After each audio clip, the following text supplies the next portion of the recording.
जय श्री श्याम सभी को। एक बार फिर से आप सभी का स्वागत है जय श्री श्याम चैनल पर। तो चलिए आइए हम अपने भगवद गीता के पाठ को आगे बढ़ाते हैं। कल हमने अध्याय 3 के श्लोक 19 पर खत्म किया था। तो चलिए शुरू करते हैं अध्याय 3 के श्लोक 20 से। श्लोक 20, जनक जैसे राजाओं ने केवल नियत कर्मों को करने से ही सिद्धि प्राप्त की, अतः सामान्य जनों को शिक्षित करने की दृष्टि से तुम्हें कर्म करना चाहिए। तात्पर्य, जनक जैसे राजा स्वरूप सिद्ध व्यक्ति थे, अतः वे वेदानुमोदित कर्म करने के लिए बाध्य न थे। तो भी वे लोग सामान्य जनों के समक्ष आदर्श प्रस्तुत करने के उद्देश्य से सारे नियत कर्म करते रहे। जनक सीता जी के पिता तथा भगवान श्री राम के श्वशुर थे।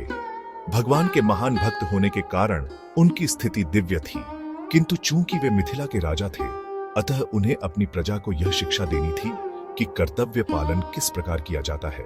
भगवान कृष्ण तथा उनके शाश्वत सखा अर्जुन को कुरुक्षेत्र के युद्ध में लड़ने की कोई आवश्यकता नहीं थी, किंतु उन्होंने जनता को यह सिखाने के लिए युद्ध किया कि जब सत्परामर्श असफल हो जाते हैं तो ऐसी स्थिति में हिंसा आवश्यक हो जाती है। श्लोक 21, महापुरुष जो आचरण करता है, सामान्य व्यक्ति उसी का अनुसरण करते हैं। वह अपने अनुसरणीय कार्यों से जो आदर्श प्रस्तुत करता है, संपूर्ण विश्व उसका अनुसरण करता है।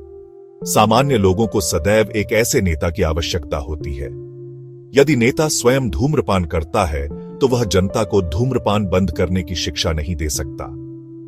श्लोक 22, हे प्रथापुत्र, तीनों लोकों में मेरे लिए कोई भी कर्म नियत नहीं है, न मुझे किसी वस्तु का अभाव है और न आवश्यकता ही है, तो भी मैं नियत कर्म करने में तत्पर रहता हूं।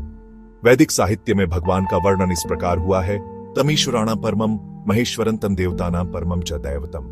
परमेश्वर समस्त नियंताओं के नियंता हैं और विभिन्न लोकपालकों में सबसे महान है। सभी उनके अधीन हैं। उनकी सारी इंद्रियां दिव्य हैं। उनकी कोई भी इंद्रिय अन्य किसी इंद्रिय का कार्य संपन्न कर सकती है।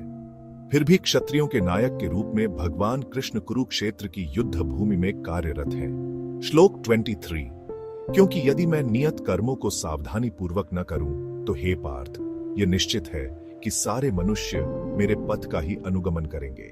आध्यात्मिक जीवन की उन्नति के लिए एवं सामाजिक शांति में संतुलन बनाए रखने के लिए कुछ परंपरागत कुलाचार हैं। श्रीमद् भागवत से यह ज्ञात होता है कि श्री कृष्ण अपने घर में तथा बाहर गृहस्थोचित धर्म का आचरण करते रहे। श्लोक 24, यदि मैं नियत कर्म न करूं तो ये सारे लोग नष्ट हो जाए, तब मैं अवांछित जन समुदाय को उत्पन्न करने का कारण हो जाऊंगा।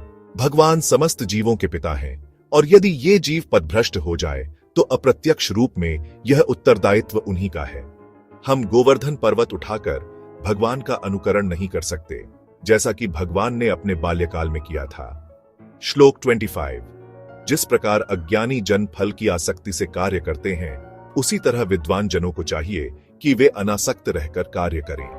एक कृष्ण भावना भावित मनुष्य तथा एक कृष्ण भावनाहीन व्यक्ति में केवल इच्छाओं का भेद होता है। कृष्ण भावना भावित व्यक्ति को चाहिए कि वह लोगों को यह प्रदर्शित करे कि किस तरह कर्मफलों को कृष्ण भावनामृत कार्य में नियोजित किया जाता है।